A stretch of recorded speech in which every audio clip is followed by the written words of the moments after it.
jusqu'au bout, l'île de Robinson nous aura comblés. Quel spectacle! Et quand on dit souvent que les îles sont les carrefours des utopies, force est de constater que la promesse des îles a été largement tenue ce soir et que toutes celles que nous avons croisées sur notre chemin nous auront gratifié avec beaucoup de générosité de leur lot d'inattendus et d'exceptions.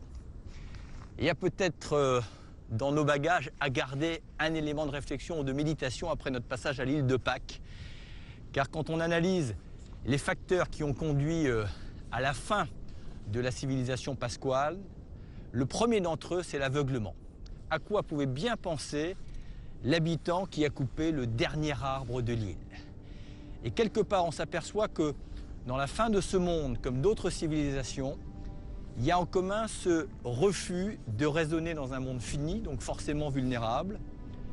Et on se demande, en observant notre propre civilisation, si nous aussi, on n'est pas en train de reproduire ce syndrome de l'île, en ignorant obstinément que nous sommes dans un monde clos, et que dès lors, à moins d'avoir des planètes de rechange, mais enfin pour l'heure, ça n'est pas encore d'actualité, on ne peut pas demander ou exiger plus de la planète qu'elle ne peut nous donner ou subir.